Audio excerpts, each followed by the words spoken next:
les apôtres se demandaient entre eux, mais qu'est-ce que ça voulait dire ressusciter d'entre les morts? Peut-être que vous autres aussi, ça vous arrive de vous poser la question.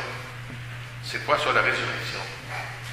Il y a quelques semaines, j'ai reçu des jeunes de l'école qui venaient visiter l'Église dans le cadre des études sur la religion.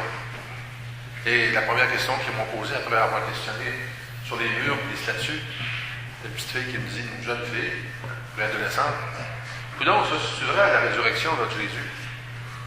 Je ne sais pas si vous y croyez, mais c'est une bien bonne raison d'être ici ce matin si on croit que Jésus est vivant. Mais ce n'est pas évident pour personne, et même pour les apôtres qui avaient vu Jésus. Qu'est-ce qui se passe? Dans cet évangile qu'on nous raconte aujourd'hui, elle est située dans son contexte. Jésus est en route vers Jérusalem, puis 2-3 fois pendant qu'il marche, il leur dit quoi, on s'en va à Jérusalem, je vous avertis, ça ne va pas bien tourner l'autre bord. Quand on va arriver là-bas, là, je vais être arrêté, je vais être jugé, condamné, je vais mourir et ressusciter. Oh ben là, on comprend que les apôtres étaient déçus, étaient découragés, ils ne comprenaient pas.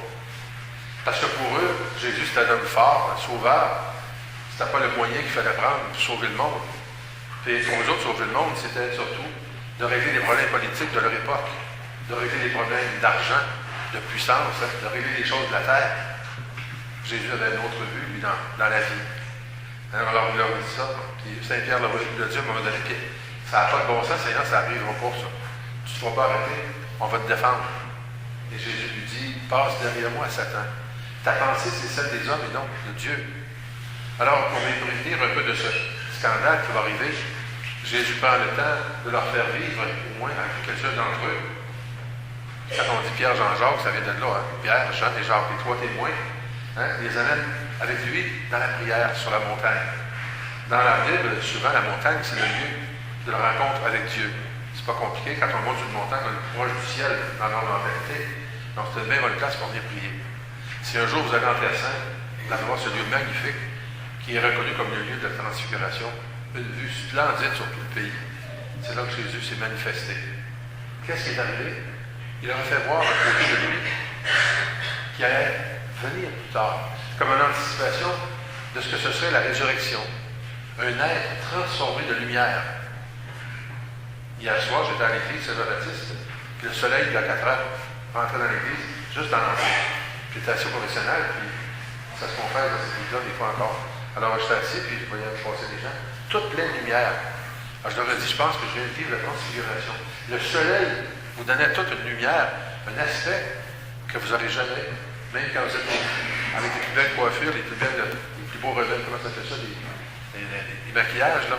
C'est le soleil qui dépense tout ça. Hein? Comme disait le texte, il n'y a pas un savon au monde qui peut donner une blancheur pareille. Le soleil transfigurait les gens. Le soleil est en train, tranquillement, quand il n'est pas trop paresseux, de nous faire arriver au printemps, de transformer la nature. C'est ce que Jésus veut dire à les apôtres au niveau spirituel.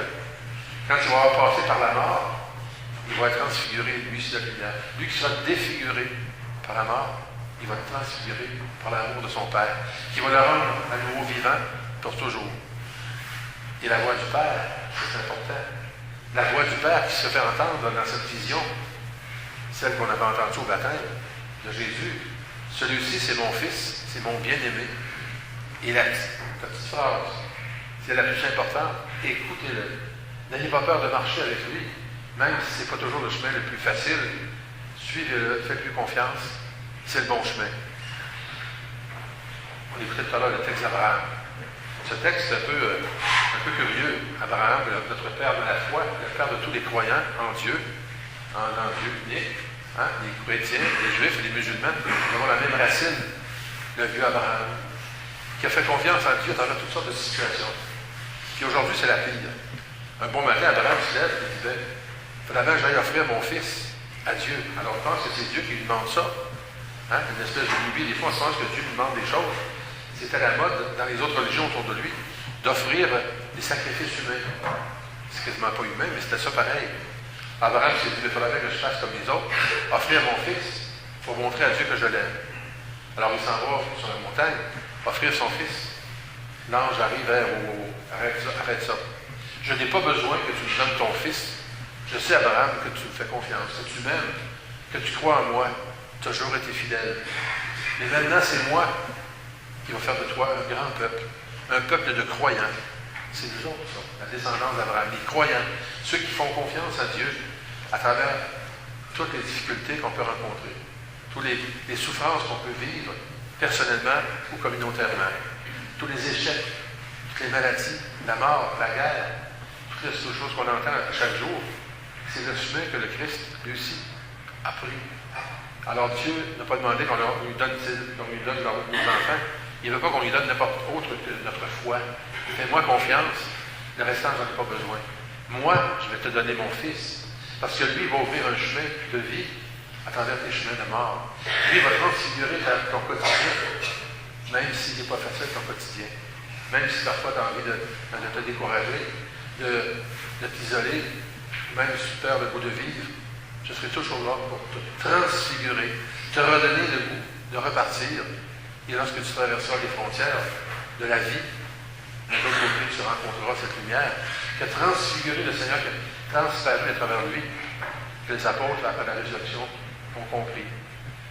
Tout cela, Jésus leur dit, ne parlez pas de ça avant d'avoir vu le Christ ressuscité.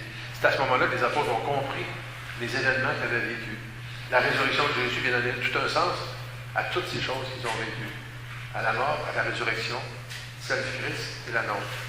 Alors, frères et sœurs, aujourd'hui, nous sommes venus non pas sur la montagne, on monte un petit peu quand on vient à l'église ici, mais autour du Seigneur pour l'écouter encore une fois et l'écouter nous dire si le chemin est parfois difficile, si vous traversez des chemins de croix, des chemins de souffrance, de deuil, de mort, mais ne vous en faites pas, je marche avec vous, le premier.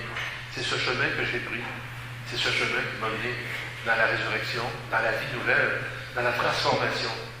En attendant, c'est pas après qu'on soit mort qu'on a besoin d'être transfiguré. C'est aujourd'hui, en nous approchant de lui, que le Seigneur vient nous donner son Eucharistie, son pain, qui nous transfigure peu à peu. Il nous donne un nouveau regard, une nouvelle façon de vivre, une espérance, un courage dont nous avons besoin pour être capable, en sortant, en redescendant dans notre quotidien, nous autres aussi, d'apporter un peu de cette lumière, de cette paix, de cette joie à tout ce monde que nous allons côtoyer durant cette semaine et qui aussi sont parfois défigurés par la souffrance, par le mal et qui ont besoin aussi d'être transfigurés par un regard amical, une présence, un service, une amitié qui transforme tout. Laissons-nous d'abord transfigurer par l'amitié de Dieu pour ensuite essayer de un petit peu la rayonner autour de nous durant la semaine qui s'en vient, au travail, à la maison, à l'école, partout.